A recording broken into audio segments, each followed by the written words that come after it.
இறைவன் வருவான், அவன் என்றும் நல்வழி தருவான்.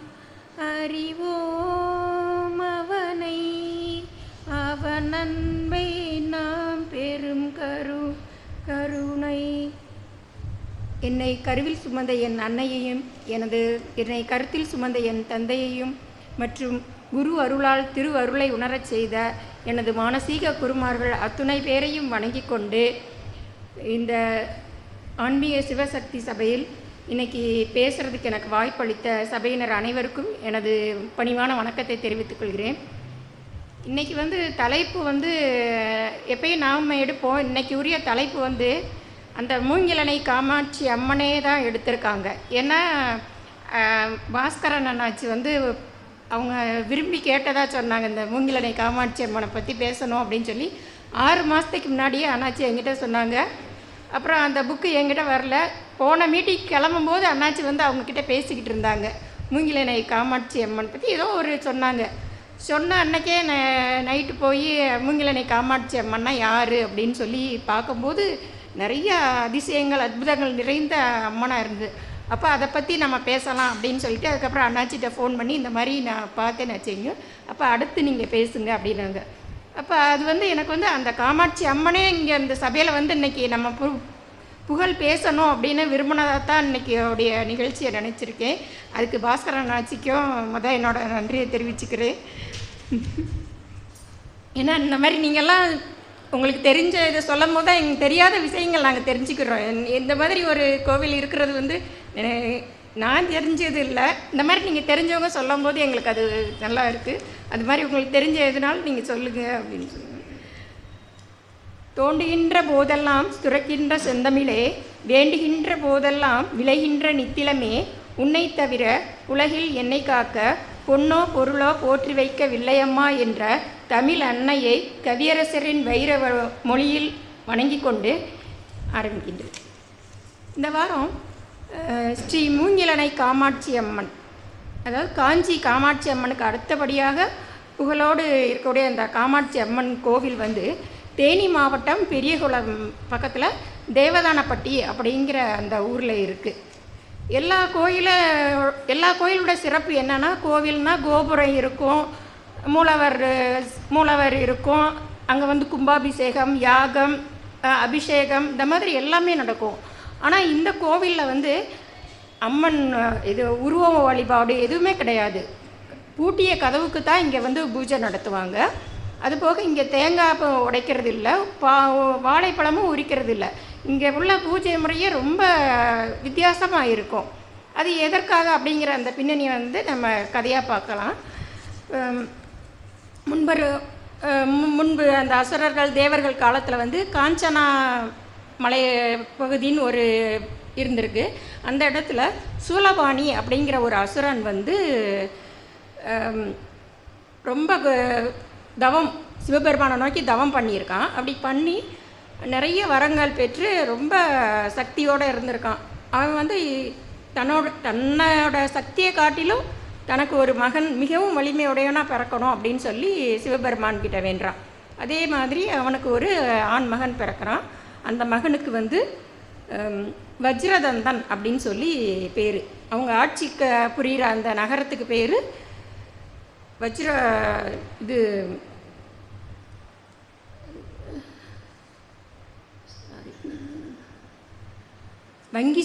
வங்கிசபுரிங்கிற அந்த தலைநகரத்தான் அவங்க ஆண்டுட்டு இருக்காங்க. அப்போ அவங்களுக்கு ஒரு மகன் பிறக்கிறான். அந்த மகனுக்கு வஜ்ரதந்தி அப்படின்னு சொல்லி வஜ்ரதந்தன் அப்படின்னு சொல்லி பேர் வச்சு இருக்காங்க. அவனுக்கு அந்த சூலபாணி நிறைய மாயாஜாலமெல்லாம் தெரிஞ்சவன். அதனால் அவன் தன்னோட மகனுக்குமே அந்த மாயாஜாலமெல்லாம் சொல்லி கொடுக்குறான். சொல்லி கொடுத்து அவனுக்கு ஒரு உரிய வயது வரும்போது அவன் அப்பாவோட துணையோடு அவன் ஒரு யாகம் பண்ணுறான். யாகம் பண்ணி அவன் சிவபெருமான் கிட்ட வேண்டான், என்னை யாராலையும் அழிக்கக்கூடாது. அதாவது ஒரு பெண் தாய் வயிற்றில் பிறக்காத ஒரு குழந்தை கன்னி பெண்ணால் அது விரல் நகத்தால் தான் எனக்கு அழிவு வரணும், மித்தபடி எனக்கு அழிவே வரக்கூடாதுன்னு சொல்லி ஒரு சூட்சமமாக ஒரு வரம் வாங்கியிருப்பான். சிவபெருமான் அந்த வரம் கொடுத்துருவாங்க.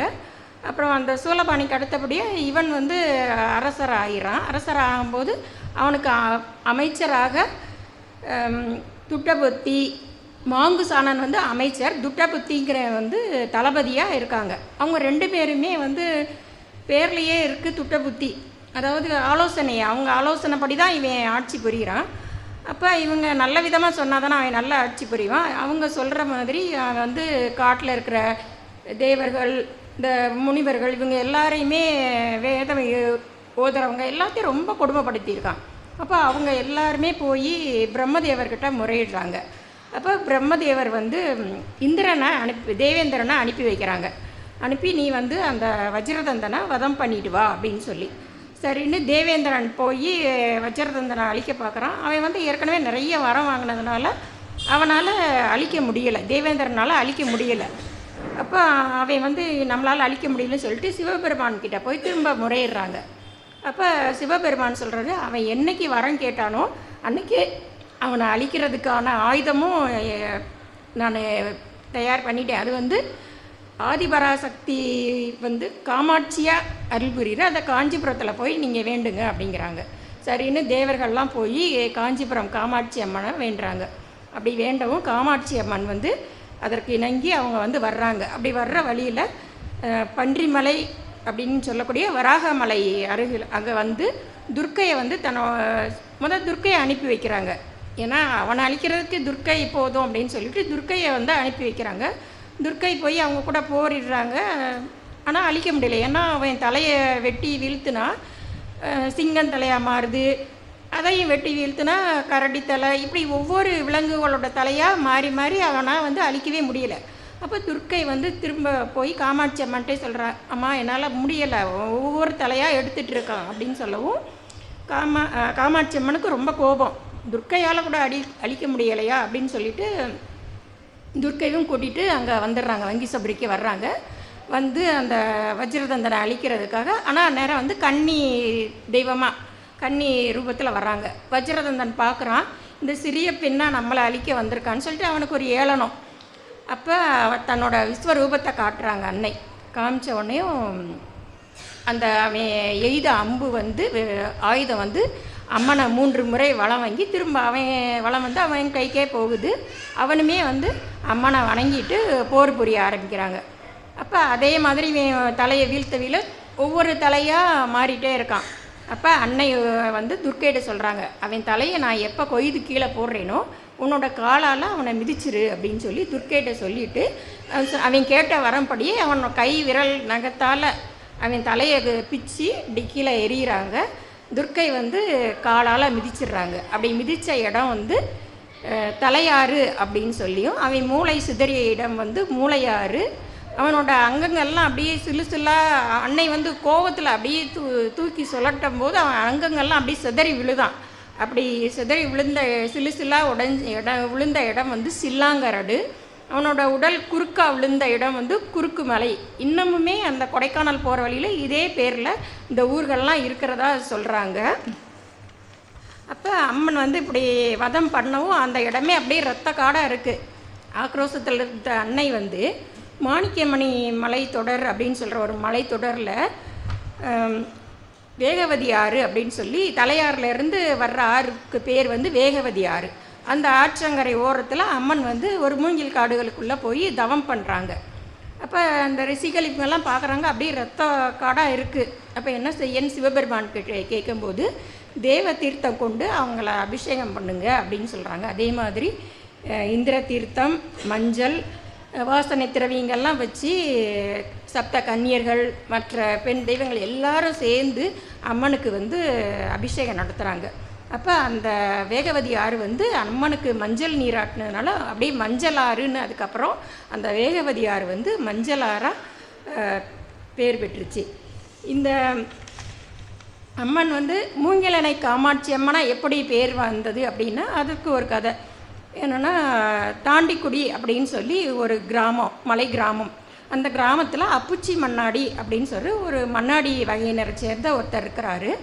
அவர் வந்து தினம் வேட்டைக்கு விலங்குகளை வந்து வேட்டையாட போகிறது வழக்கம். அதே மாதிரி அன்னைக்கும் போயிருக்காரு. ஆனால் எந்த விலங்குமே அவருக்கு அன்னைக்கு கிடைக்கல. அப்போ அவர் எப்படி ஒரு சாய்ந்து உட்காந்து ஓய்வாக இருக்கும்போது அவர் வந்து அப்போ வெத்தலையில் போட்டு பார்ப்பாராம்.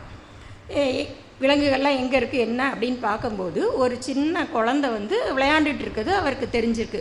போய் பார்த்தா ஒரு குழந்தை அப்படியே குளத்தில் அவ்வளோ அழகான ஒரு குழந்தை உட்காந்துருக்கு.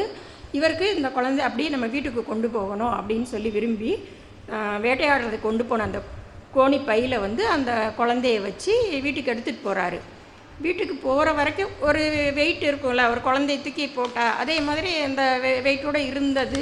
வீட்டுக்கு போன உடனே அந்த கோணிப்பையில் வெயிட்டே இல்லையா. இவருக்கு உடனே ஆச்சரியமாக போச்சு போல். போன உடனே அப்படியே அந்த கோணிப்பையை திறந்து பார்க்குறாராம். உள்ளே அந்த குழந்தை உடுத்திருந்த அந்த மஞ்சள் பட்டு ஆடையும் காதோலை கருகமணி சின்ன விளையாட்டு பொருட்கள் இதெல்லாம் இருந்திருக்கு. இவர் பார்த்துட்டு இது ஏதோ சித்து விளையாட்டோ என்னன்னு தெரியலைன்னு சொல்லிட்டு பயந்துடுறாரு. அன்னைக்கு பார்த்தா அவங்க வீட்டில் எல்லாருக்குமே விஷ காய்ச்சல் வந்துடுது.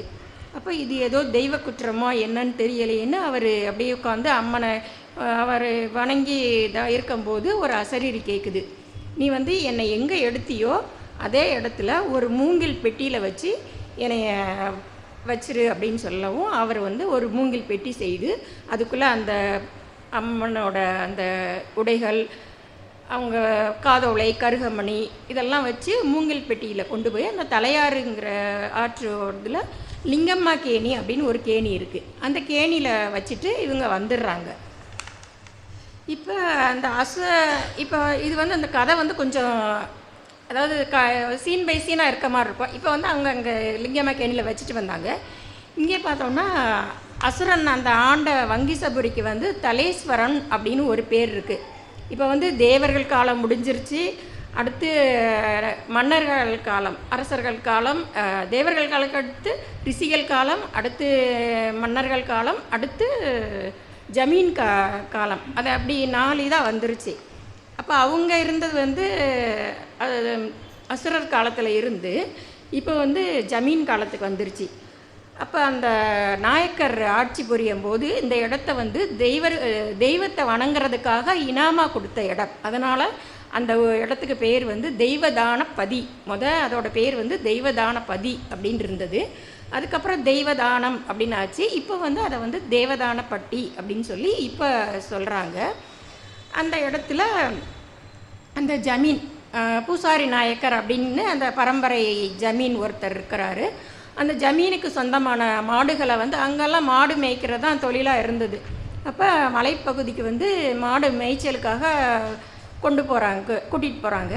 அப்படி போகும்போது ஒரு மாடு மட்டும் காலையில் கிளம்பும்போது கூட இருக்கும். ஆனால் பார்த்தா மாடு மட்டும் தனியாக எங்கேயோ போயிடும். திரும்ப சாயந்தரம் இங்கே கூட வரும்போது வந்துடும்.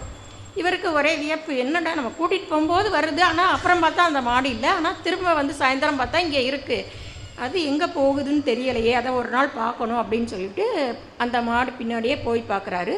போனால் அந்த மாடு வந்து ஒரு மூங்கில் காடுகளுக்குள்ளே போகுது. அங்கே போனால் அப்படி எவ்வளோ வடிவில் ஒரு அழகான ஒரு கன்னி தெய்வம். அந்த கன்னி தெய்வத்துக்கு வந்து கன்று ஈனாத பசுனாலே கன்று ஈனுனா தான் பால் சுரக்கும். ஆனால் இது வந்து கன்று ஈனாத பசு. அது வந்து தன்னால் பால் சுரக்குது. அம்மன் வந்து அந்த பாலை பருகுறாங்க. அதை வந்து அவன் பார்த்துடுறான். பார்த்த உடனே அந்த அம்மனோட ஒளி இது தாங்க முடியாமல் அவனோட கண்கள் வந்து குருடாயிருது. அப்போ அவன் வந்து ஜமீன்தார்கிட்ட வந்து சொல்கிறான், இந்த மாதிரி நடந்த விஷயத்தை சொல்லவும் ஜமீன்தார் வந்து இது ஏதோ தெய்வ குற்றமா என்னன்னு தெரியலன்னு சொல்லி அந்த சொன்ன இடத்துக்கு பக்கத்தில் போய் பூஜை சாமான்கள்லாம் வச்சு அம்மனை வேண்டுறாங்க. அம்மா யாருன்னு நீங்கள் தெரியலை, உங்களை எப்படி நாங்கள் வழிபடுறது, எங்களுக்கு வந்து சொல்லுங்கள் அப்படின்னு சொல்லி எங்களுக்கு அந்த முறையை சொல்லுங்கன்னு சொல்லும்போது அசரீரியாக ஒரு குரல் கேட்குது. அதாவது இன்னும் ஒரு வாரத்தில் இந்த காட்டு ஆற்றில் பெரிய மழை பெய்யும். அப்படி மழை பெஞ்சு வெள்ளம் வரும்போது ஒரு மூங்கில் கூடையில் நான் வந்து மிதந்து வந்து உங்களுக்கு காட்சி தருவேன். நான் எந்த இடத்துல ஒதுங்கி நிற்கிறேனோ அந்த இடத்துல எனக்கு ஒரு ஆலயம் எழுப்புங்க. எனக்கு வந்து நான் வந்து இந்த அசுரனை அழித்த அந்த தவத்தில் இருக்கிறதுனால அந்த கோவிலுக்கு அருகில் இல்லறத்தார் வந்து குடியிருக்கக்கூடாது. அதுபோக அம்மி உரல் சத்தம் கேட்கக்கூடாது. இந்த மாதிரி நிறைய எனக்கு வந்து அன்ன நைவேத்தியம் வேண்டாம், உடைக்காத தேங்காயும் உரிக்காத வாழைப்பழமும் எனக்கு போதும், அப்புறம் தேனும் தினைமாவும் இது வந்து எனக்கு பிடிச்ச இதுன்னு சொல்லி அம்மனோட அசரீரி கேட்குது. அதே போல் இங்கே அம்மன் வாக்குப்படி அந்த சில நாட்கள்லேயே மழை பெருமழை பெய்யுது. அப்போ ஜமீன்தார் அந்த மக்கள் எல்லாம் அந்த அதை அந்த இதை பார்க்குறதுக்காக அந்த ஆற்றங்க இதில் வந்து நிற்கிறாங்க. அப்படி நிற்கும்போது அந்த பெட்டி வந்து அப்படியே அங்கே லிங்கம்மா கேணி வந்து அங்கேயும் மழை பெய்யுறதுனால அந்த கேணி அப்படியே நிரம்பி அதில் இருந்து அந்த பெட்டி வந்து வருது. அந்த பெட்டி வர்ற அழகு வந்து சுத்துது பெட்டி, சுழலுது பெட்டி, தாண்டுது பெட்டி, தவ்வாழம் தான் போட்டு வருகுது கீழ்த்திசையில் அன்னகாம பெட்டி, வருகுது மூங்கில் பெட்டி. அதான் அந்த பெட்டி வர்ற அழகு அவ்வளோ அழகாக இருக்கும். அதை அப்படி தாண்டி அந்த தண்ணியில் நம்ம ஒரு சின்ன பூவை போட்டாலே அந்த தண்ணியில் போகிற அழகை நம்ம ரசிச்சுட்டே இருப்போம். அதே மாதிரி அந்த பெட்டி வர்ற அழகே அவ்வளோ அழகாக இருந்துதான். அப்படி வந்த பெட்டி வந்து ஒரு மருத மரத்து அடியில் மூங்கில், அங்கே வந்து மூங்கில் செடிகள்லாம் இருக்கவும் அந்த மூங்கில் இதே வந்து அணையாக நின்று அந்த ஒரு இடத்துல வந்து அந்த பெட்டி அப்படியே நின்றுச்சு. அப்போ நிற்கவும் அந்த கண்ணு தெரியாத கண் பார்வை இழந்த வந்து அந்த பெட்டியை எடுக்கவும் அவனுக்கு கண் பார்வை தெரிஞ்சது. உடனே ஊர் மக்கள் எல்லாம் அந்த இடத்துல அம்மனை உடனே வழிபட்டு அம்மனுக்கு வந்து காமாட்சி புல் அப்படின்னு சொல்லி அந்த ஒரு வகை புல்லால் தான் அங்கே வந்து ஒரு அம்மா மச்சு சொல்லி அந்த இது வேஞ்சி வச்சுருக்காங்க. அம்மன் அந்த தவம் பண்ண இடத்துல அம்மா மச்சின்னு ஒரு கோயில், சின்ன கோயில். இங்கே வந்து ஒரு சின்ன குடில் மாதிரி கட்டி அதை வந்து காமாட்சி புல்லால் தான் அதை வேஞ்சி அம்மனை வழிபட்டுட்டு வராங்க. இப்படி வழிபடும்போது இந்த கோவிலோட பணிகளை செய்கிறத வந்து அந்த மன்னாடியார்கள் இருக்காங்கள அவங்கக்கிட்ட கொடுத்துட்றாங்க அந்த பொறுப்பை. ஜமீன்தார்கள் இவங்க பார்த்துட்ருக்காங்க. அப்போ இந்த மன்னாடியார்களுக்கும் ஜமீன்தார்களுக்கும் ஒரு நிலத்தகராறு, தண்ணீர் பாய்ச்சுறதுல ஒரு கோவம் வந்து இந்த மன்னாடியார்கள் வந்து அந்த கதவை வந்து பூட்டிட்டாங்களாம். அதாவது இந்த நான் அடைச்ச கதவை வந்து யாருமே திறக்கக்கூடாது அப்படின்னு சொல்லி பூட்டிட்டு போயிட்டாங்க போல். அன்னையிலேருந்து இன்ன வரைக்கும் அந்த கதவு வந்து இன்னும் திறக்கவே இல்லையாம். அப்போ பக்தர்கள்லாம் எல்லாருமே கோவிலுக்குன்னு போனால் நம்ம ஏதாவது ஒரு உருவ வழிபாடு நம்ம வேணும் அப்படிங்கிற மாதிரி பக்தர்கள்லாம் போய் கேட்டிருக்காங்க. தாயே, உங்களை நாங்கள் பட்டு கட்டி கொண்டு பார்க்கணுன்னு அழகு பார்க்குறோம், உங்களை பூ மாலை போட்டு பார்க்கணும் அழகு பார்க்குறோம் அப்படிங்கும். அப்பையும் அசரீரியாக கேட்டதான் எனக்கு வந்து நாகபீடம் அமைச்சு ஒரு சூலாயுதம் மட்டும் வைங்க, நெய் தீபம் மட்டும் போடுங்க அப்படின்னு சொல்லி. அதனால் அந்த கதவுக்கு முன்னாடி ஒரு நாகபீடமும் சூலாயுதமும் 2 பக்கமும் விளக்குகள், அது 800 ஆண்டுகளாக அந்த அணையாமல் இருக்குது. அந்த விளக்குகள் 800 ஆண்டுகள் அணையாமல் இருக்குது அப்படின்னு சொல்லி சொல்கிறாங்க. அதனால் காமாட்சி அம்மன் கோவிலில் மாதிரி இங்கேயுமே பள்ளி சின்னம் இருக்குது. இங்கேயும் கவுளி குறி கேட்குறது வந்து ரொம்ப பிரசித்தி பெற்றது. இப்போ இப்படி இருக்கும்போது அந்த நாயக்கர் ஜமீன்தார் வகையில் வந்து கடைசி ஜமீன்தார் அவங்களோட மகள் வந்து காமாக்காள் அப்படி, அவங்களுக்கு வந்து அந்த ஜமீன்தாருக்கு வந்து ஆண் குழந்தை இல்லை, காமாக்காள் அப்படிங்கிற ஒரு பெண் குழந்தை மட்டும்தான். அந்த பெண் குழந்தை என்னென்னா சின்ன வயசுலேயே அம்மன் மட்டும் அந்த குச்சி வீட்டுக்குள்ளே தனியாக இருப்பாங்களே, அவங்களுக்கு பயமாக இருக்குமே, அந்த அன்பு தான் இறைவன் மேலே உள்ள அந்த அன்பு. அப்போ நம்ம போய் அந்த அம்மன் கூட பேசிகிட்டு இருக்கலாம் அப்படின்னு சொல்லிட்டு இரவுனா அங்கே போயிடுவாங்களாம். போய் அந்த கதைக்கு வெளியே இருந்து அம்மன் வந்து இவங்க வந்து பேசுவாங்க, உள்ளே இருந்து அம்மனும் பேசுவாங்களாம். அந்த மாதிரி 2 பேரும் பேசுவாங்க. இதை தான் நம்ம வந்து நம்ம மானசீக பக்தியிலே இதை தான் சொல்கிறோம். நம்ம இறைவன்கிட்ட வந்து மனசு விட்டு நம்ம பேசணும், அன்பால் பேசணுன்னா நம்மளோட அன்புக்கு இணங்காத இறைவன் ஏதும் இல்லை அப்படின்னு சொல்லி எல்லா இதுலேயும் பார்த்துருக்கோம். அதே மாதிரி அவங்க அந்த சின்ன குழந்தையாக இருக்கும்போதே அப்படி பேசுகிற அந்த இது கொண்டு வந்தது. அப்போ அவங்களுக்கு உரிய வயது வரவும் திருமணம் பண்ணி வைக்கணும். அவங்க அப்பாவுக்கு என்ன, நம்ம பொண்ணு இப்படி நேரமும் கோவிலுக்கு இப்படி போயிட்டுருக்கு, அதுக்கு ஒரு கல்யாணத்தை பண்ணி வைக்கணும் அப்படிங்கும்போது அம்மா சொல்கிறாங்க, நான் வந்து இந்த ஊரை விட்டு போக மாட்டேன், ஏன்னா நான் காமாட்சி அம்மன் கூட தான் இருக்கணும். அதே ஊரில் ஒரு பொம்மையசாமி அப்படிங்கிற ஒருத்தரை வந்து திருமணம் பண்ணி வைக்கிறாங்க. அவங்களுக்கு வந்து ஒரு பொம்முலிங்க சாமி அப்படின்னு ஒரு மகன் பிறக்கிறான். ஆனால் பிறந்து கொஞ்ச நாளில் கணவர் இறந்துடுறாரு. அப்போ இவங்க எப்பயும் போல் தன்னோட மகனை கவனிச்சுக்கிட்டு போய் அம்மன் கூட பேசுகிறது, இந்த கோவில் பணிகள் செய்கிறது, இந்த மாதிரி செஞ்சுருக்காங்க. அப்போ வந்து உடன்கட்டை ஏறுறா அந்த சமயம். ஆனால் எல்லோரும் சேர்ந்து அவங்க கோவிலுக்காக இவ்வளோ பண்ணுறாங்க, அதனால் அவங்க அம்மாவும் மகனும் இங்கேயே இருக்கட்டும்னு சொல்லி அவங்கள உடன்கட்டை ஏற வேண்டாம் அப்படின்னு சொல்லியிருக்காங்க. அவங்க அதே மாதிரி கோவில் பணிகள்லாம் செஞ்சிட்ருக்காங்க. மகனுக்கு வந்து கொஞ்சம் ஒரு வயசு வரும் தெரியும்ல, அம்மா எங்கேயோ தினம் ராத்திரி ராத்திரி போய் அம்மா எங்கேயோ போகிறாங்க அப்படின்னு சொல்லிட்டு அம்மாகிட்ட கேட்டிருக்கான். அம்மா நீங்கள் தினம் இங்கேயே போகிறீங்களே அப்படிங்கவும், நான் வந்து இந்த மாதிரி காமாட்சி அம்மன் கூட பேசிக்கிட்டு இருக்கேன் அப்படிங்கவும், நானும் அந்த காமாட்சி அம்மனை பார்க்கணும் அப்படிங்கிறாங்க. இல்லைப்பா அது பார்க்கக்கூடாது, தெய்வ குற்றம் அப்படிங்கவும், நான் அப்படி அம்மனை பார்க்கலன்னா நான் இப்போயே செத்து போயிடுவேன் அப்படின்னு சொல்கிறான். உடனே அவங்க சரி நான் அம்மாக்கிட்ட உத்தரவு வாங்கிட்டு வரேன்னு சொல்லி போய் அம்மாக்கிட்ட கேட்குறாங்க. என் மகன் வந்து ரொம்ப சாதனை பண்ணுறான், அவங்கள பார்த்தே ஆகணும்னு சொல்கிறாங்கவும், அம்மன் இருந்துட்டு ஒரு வெள்ளை பிள்ளையார்னு ஒரு கோயில் இருக்கும், அந்த கோவில் பக்கத்தில் சந்தன மர கட்டைகளை அடுக்கி வச்சுட்டு என்னை வந்து பார்க்க சொல்லு அப்படின்ட்டுருக்காங்க. அதே மாதிரி அவன் போய் அந்த கதவை திறந்து ஒரு சுண்டு விளற அளவு தான் திறந்திருப்பானா, ஒளி உள்ளே இருக்கிற ஒளி தாங்க முடியாமல் அவன் தலை வெடித்து அப்படியே இறந்துடுறானா. இந்த இடத்துல நம்ம எல்லாருக்குமே நினைப்போம், அவங்க எவ்வளோ அம்மன் மேலே எவ்வளோ பக்தியாக இருந்தாங்க, கணவரை பிரிஞ்சாங்க, இப்போ இருக்கிற ஒரே மகனையும் பிரிஞ்சிட்டாங்க, அப்போ கடவுளை வணங்கி என்ன செய்ய, எல்லாரோட மனசும் அப்படி தான் ஆகும். அதே மாதிரி அவங்களுக்கும் விரக்தி வந்துருச்சு, போய் அம்மன் கூட பேசுகிறதே நிப்பாட்டிட்டாங்க.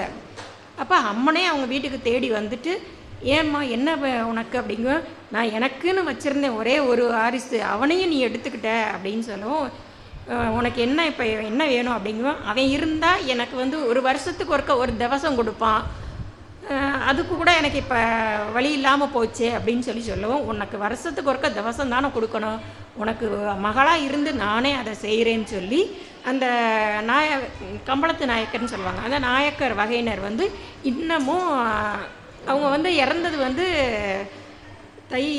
இது பீஷ்மர் இறந்தார்ல, அது என்னது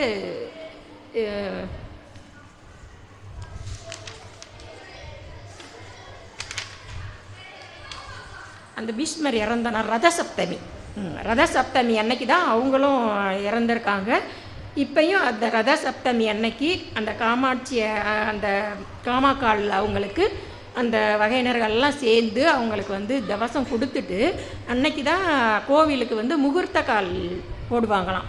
அந்த முகூர்த்த கால் போட்டு 22வது நாள் மகா சிவராத்திரி, இப்போ தான் ரத சப்தமி போச்சு, 22வது நாள் மகா சிவராத்திரி அன்னைக்கு முதல் நாளாக வச்சு 8 நாட்கள் அங்கே வந்து திருவிழா நடக்குமா. இப்போ அம்மன் வந்து என்னோட இது கோவில் அருகில் இல்லறத்தார் இருக்கக்கூடாதுன்னு சொன்னதுனால அந்த பகுதியில் இருந்தவங்கெல்லாம் நிறைய இடம் பெயர்ந்து போயிட்டாங்க. அப்போ நிறைய பேர் குலதெய்வமாக அந்த காமாட்சி அம்மனை வணங்கிட்டு வர்றாங்க. அப்படி குலதெய்வம் யாருன்னு தெரியாதவங்களும் அந்த மீனாட்சி அம்மனை குலதெய்வமாக வணங்கிட்டு இருக்காங்க. குலதெய்வம் யாருன்னே தெரியலை அப்படின்னா அவங்க வந்து இந்த மாதிரி போனதுங்கிறதுனால. அதே மாதிரி இந்த கோவிலுக்கு வந்து நெய் காணிக்கையாக கொண்டு போவாங்களாம். அந்த நெய் வந்து 50 மண்பானைகள் சேர்ந்துருவான். சேர்ந்தால் அது எத்தனை வருஷங்கள் ஆனாலும் அது கெட்டு போகாது, அது வண்டு வைக்காது, அதில் எறும்பு எதுவுமே வராதான், அந்த வாசனை அப்படியே இருக்குமா.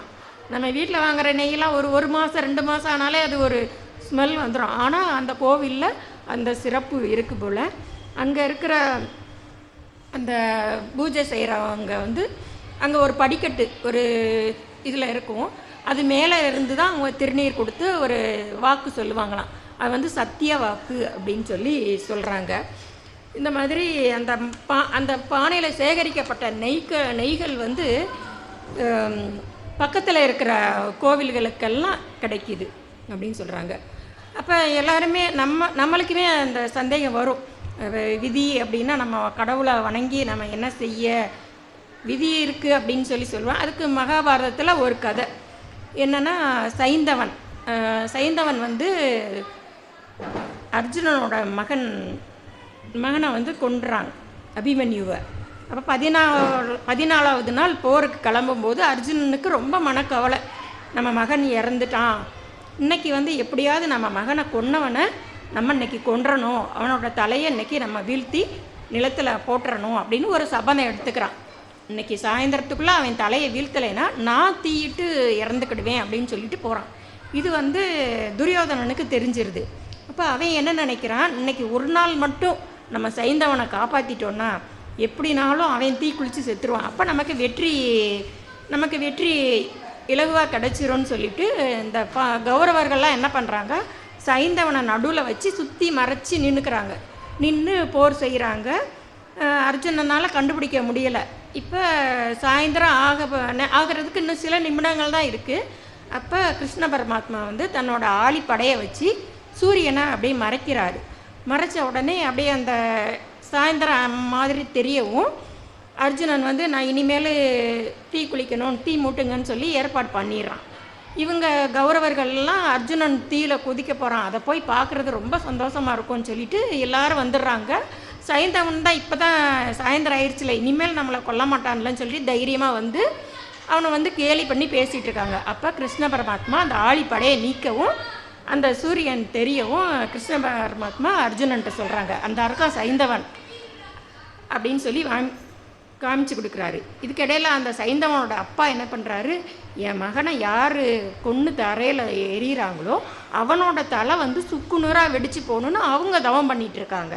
அப்போ கிருஷ்ண பரமாத்மா சொல்கிறாரு, நீ வந்து அவன் தலையை கொய்து அந்த தவம் பண்ணிகிட்டு இருக்காருல அவரோட மடியில் தூக்கி போட்டுரு அப்படின்னு. இவருக்கு அண்ணன் மூடி தியானம் பண்ணிகிட்டு இருக்கிறாரு. தலை வந்து திடீர்னு நம்மளே வந்து ஏதோ ஒன்று விழுந்துச்சுன்னா பயத்தில் தூக்கி எறிகிற மாதிரி இவரே தன்னோட மகனோட தலையை தூக்கி இவர் எறிகிறவும் இவரோட தலையும் வெடித்து இறந்துடுது. அதான் நம்ம விதியை எந்த வழியிலையாவது நம்ம முந்திரலாம் அப்படின்னு சொல்லி நம்ம பண்ணிடலாம் அப்படின்னு சொல்லி நினைப்போம். அந்த விதி வந்து ஏதாவது ஒரு ரூபத்தில், ராமாயணத்துலேயுமே அப்படி தான், சீதை வந்து ராமனை பிரியவே கூடாது அப்படின்னு நினச்சி கானகம் போனாங்க. ஆனால் அந்த விதி வந்து ராமனை அந்த ஒரு 10 மாத காலம் பிரிஞ்சிருக்க வச்சுது. இது எதுக்காகனா நம்ம ஏதாவது ஒரு சூழலில் நம்ம மனசு தோய்ந்து இருக்கும்போது இந்த விதிங்கிற அந்த ஒரு அருமருந்து வந்து நமக்கு வந்து ஒரு உற்சாகத்தை தருது. அதை வந்து இந்த அம்மனோட இதில் பார்க்குறோம். இந்த கோவிலில் வந்து திருமணமாகாத பெண்களுக்கு வரன் பார்க்கணுன்னா பூக்கட்டி வச்சு பார்ப்பாங்களாம். அதை அம்மன்கிட்ட உத்தரவு வாங்கி பூக்கட்டி பார்க்குறது. அப்புறம் குழந்தை இல்லாதவங்க வந்து அம்மனை வேண்டிக்கிட்டு குழந்தை பிறந்த உடனே கரும்பு தொட்டில் கட்டி குழந்தையை எடுத்துகிட்டு போவாங்க அப்படின்னு சொல்லி. இப்போ அம்மன்னு பார்த்தோன்னா நிறைய அம்மன்கள் இப்போ நம்மளே கேள்விப்பட்டுருவோம். சமயபுரம் மாரியம்மன், இருக்கங்குடி மாரியம்மன், வேங்காட்டு மாரியம்மன், எத்தனையோ அம்மன்கள் இருக்குது. ஆதிபராசக்தினா நம்ம ஏன் அந்த ஆதிபராசக்தியை மட்டும் கும்பிடலாம்ல, ஆதிபராசக்திக்கு எதுக்கு இத்தனை ரூபம் அப்படின்னு சொல்லி நினப்பாங்க. அதே மாதிரி ரமணர்கிட்ட வந்து ஒரு பக்தர் வந்து கேட்குறாராம், ஒரு உருவ வழிபாடு போதாதா, எதுக்காக இத்தனை உருவ வழிபாடு வேணும் அப்படின்னு சொல்லி கேட்கும்போது ரமணர் சொல்கிறாராம், உன்னோட வயிற்று பசிக்கு அன்னம் மட்டும் போதும்தான், நீ சாப்பாடு மட்டும் சாப்பிட்லாம். ஆனால் அப்படியா எத்தனை விதவிதமான சாப்பாடு. இப்பயுமே நம்மளும் ஒரு குழம்பு மறுநாள் சாப்பிட்டா நமக்கு போர் அடிச்சிடும். பிள்ளை சாம்பார் வச்சோன்னா 2வது நாள் வச்ச பிள்ளைங்க என்னம்மா நேற்றும் சாம்பார் தான் வச்சிங்க, இன்றைக்கும் சாம்பார் தான் வச்சிங்க அப்படிம்பாங்க. அதே மாதிரி நம்ம அம்மனை ஒவ்வொரு வகையிலையும் நம்ம அழகுபடுத்தி ஒவ்வொரு இதாக பார்க்குறோம். அதே மாதிரி தான் அந்த காமாட்சி அம்மனோட ஸ்வரூபமான இந்த மூங்கிலிணை காமாட்சி. இது வந்து நம்ம ஆதிபராசக்தி படம் பார்த்துருப்போம்.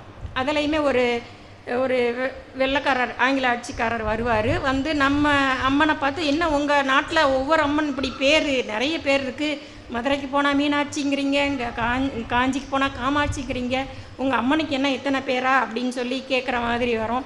அப்புறம் அவருக்கு ஒரு தெய்வ குற்றத்தினால அம்மை நோய் வந்துடும். அப்புறம் வேப்பலை வச்சு சரியான ஒன்று அவர் அம்மன்கிட்ட அந்த இவங்ககிட்ட கேட்பாங்க, நீ யாருமா, உனக்கு இத்தனை பேர் இருக்கே, நீ யார் அப்படின்னு சொல்லி. அதுவுமே ஒரு கண்ணதாசன் பாடல் நம்ம எல்லாமே கேட்டிருப்போம்.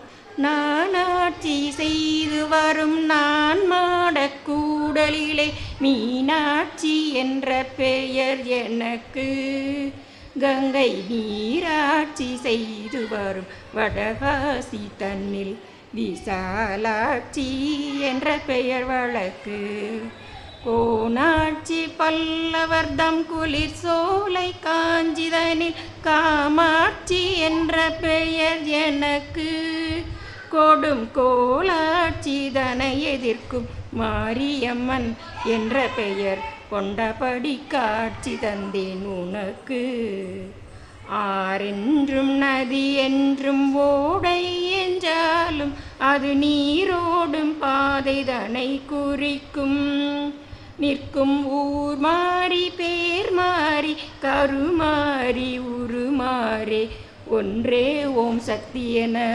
உரைக்கும். அதே மாதிரி நம்ம எந்த இறைவனை வழிபட்டாலும் நம்ம அவனோட சரணாகதி அடையணும். அது ஒன்று தான். நீங்கள் எந்த வடிவத்தில்னாலும் உங்களுக்கு விரும்பின வடிவம் எந்த வடிவத்தில்னாலும் கும்பிடலாம். சரணாகதியோட இறைவன் நீ தான் துணை அப்படின்னு வணங்கினோன்னா அந்த இறைவன் நம்மக்கிட்டேயே என்னாலும் இருப்பான். இந்த மூங்கிலணை காமாட்சி அம்மனை வந்து அபிராமி அந்தாதியில் உள்ள இந்த பாடலில் தான் அந்த கோவிலில் சொல்லி வணங்குறாங்க. ஆத்தாளை எங்கள் அபிராம வள்ளியை அண்டமெல்லாம் பூத்தாளை மாதுளம்பூ நிறத்தாளை புவியடங்க காத்தாளை ஐங்கனை பாசாங்குசமும் கரும்பும் வில்லும் அங்கை சேர்த்தாளை முக்கண்ணியை தொழுவார்க்கு ஒரு தீங்கும் இல்லையே அப்படிங்கிற இந்த பாடலை சொல்லி தான் அம்மனை வணங்குறாங்க. அந்த மூங்கிலணை காமாட்சி அம்மனை இன்றைக்கி நம்ம இங்கேருந்தே தரிசித்த ஒரு திருப்தி இருக்குது. அதோடு இன்றைக்கு வாய்ப்பு கொடுத்த அனைவருக்கும் கேட்ட அனைவருக்கும் எனது நன்றியை தெரிவித்துக் கொள்கிறேன்.